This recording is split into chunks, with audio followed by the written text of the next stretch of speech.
Today we are reporting live from the street of Elof. We are in Elof Street, the CBD, that is Joburg CBD.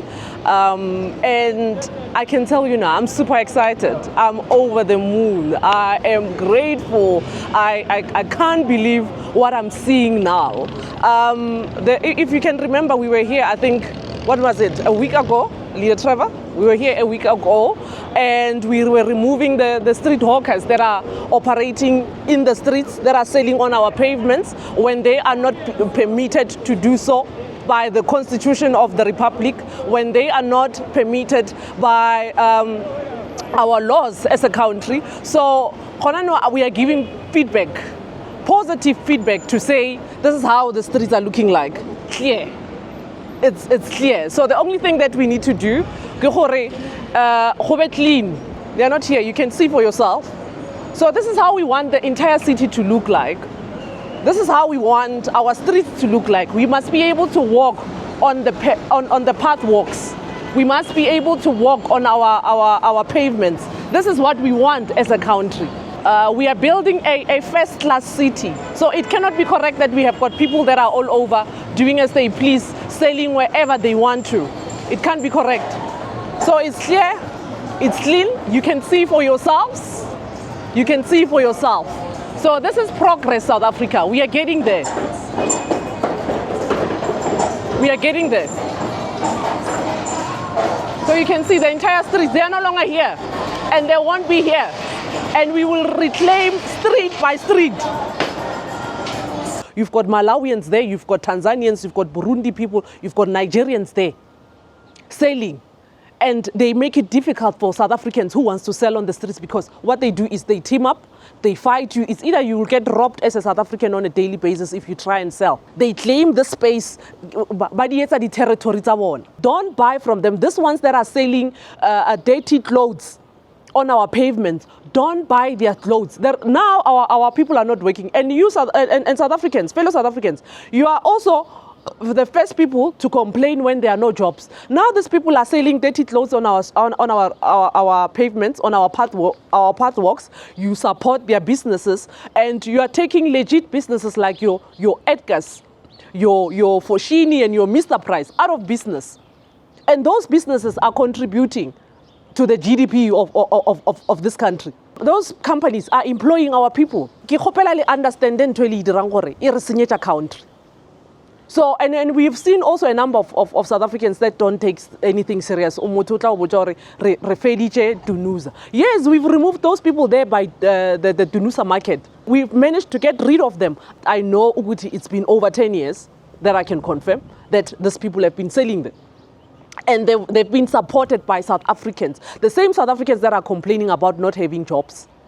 If you don't want to work in retail, we've got students there in universities that can't afford to take themselves to school, that can't afford to pay their studies.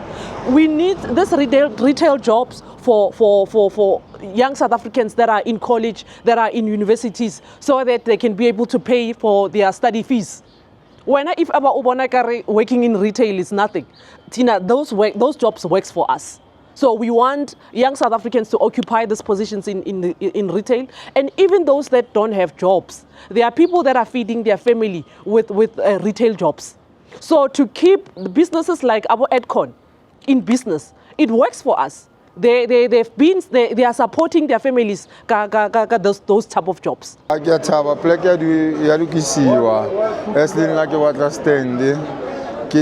African, so that economy like a palm, I'm just hoping for now. South Africans are going to get stalls. We just also want to verify with the MMC of Economic Development's office to ensure that it is South Africans that will be allocated the stalls. We don't want a situation where we are told that there are asylum seeker or refugee permit holders that also qualifies to come and sell in the streets. There is no such.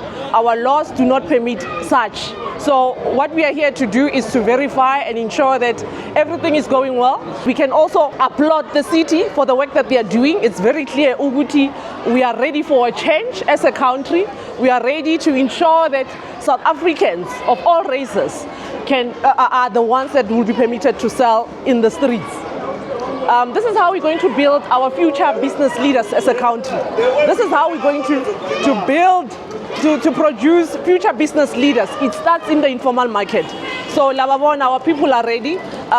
Some of them were already here asking Uguti what is it that they need to go to do in order for them to also qualify for those stalls.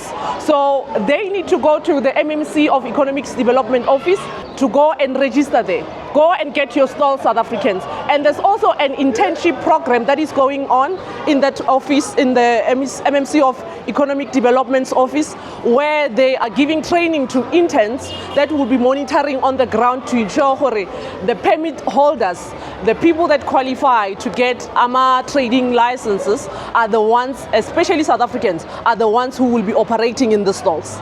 So please, South Africans, if you want to sell, please go to the Economic Development Office, first floor, to go and register. Go get your stalls. As a blieftoch. We are not playing here. We want the township economy. We want the informal market in the hands of South Africans. We want to take full control of the informal market as South Africans. And we are ready to support our people. The government is also trying to help us as South Africans to reclaim the township economy, to reclaim the informal trading market. So, ke kopa le etseng ntho e right. Kgopela le direng dilo tse right ma South Africans re emetse lena. Ke lena le hlokegang gore le tlo rana di business tse in your country. As much as we are complaining about government, they have failed to enforce the Immigration Act so that they can protect our borders, so that they can protect South Africa and South Africans. But also, Tina, why are we welcoming these people? Many homes have been looted where South Africans, black, white, and Indian and colored South Africans, you are all contributing. You are employing these people as your mate. You don't even know where they come from. They loot your houses in your absence. We've also seen most companies that have lost their assets because they chose to employ foreigners. We have seen on social media where employers, especially that owns trucks and Ubers, that had employed foreigners. Those people, even there in farms, they especially farmers, they like to employ illegal immigrants for cheap labor. And as a result, most of them, they're getting killed by illegal foreigners. They've been placing spikes. They are even to this day placing spikes on our roads, killing motorists. Again, most of those people that are getting arrested are foreigners. Wherever you are, it's your duty and responsibility as a citizen to chase these people away. And those of you who are renting AMA rooms in the townships and in the villages, it's high time you stop what you're doing. Stop what you're doing. We are going to come for them. We will have door-to-door operations where we remove these people ourselves.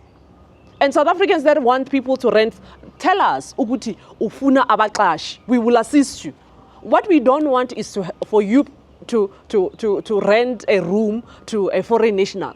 Foreigners that qualify to be in South Africa are those that are occupying critical skills jobs. And people that are occupying critical skills jobs, they are earning enough. You are not going to find them in the townships. You are not going to find them in the villages. So these ones that you see hijacking municipal houses and RDPs, even if they tell you Uguti they've got documents, you must know Uguti those documents needs to be revoked. They don't qualify. There is no law that permits us to give a citizenship or allow a foreigner to come and sell in the streets. We don't have such laws that support such madness. And going forward, we are also building a country that will respect the law and understand the importance of enforcing the laws. Because as a government, we are working with different officers. And you find Uguti, they too, they don't even understand what they're doing. They are not familiar with the law. So we as Muza Uguti now, where are we going as a nation if the government officials themselves don't understand the law? If they are not familiar with the law, how are they going to enforce the law and protect citizens if let law and order prevail, not only in South Africa, but the entire continent.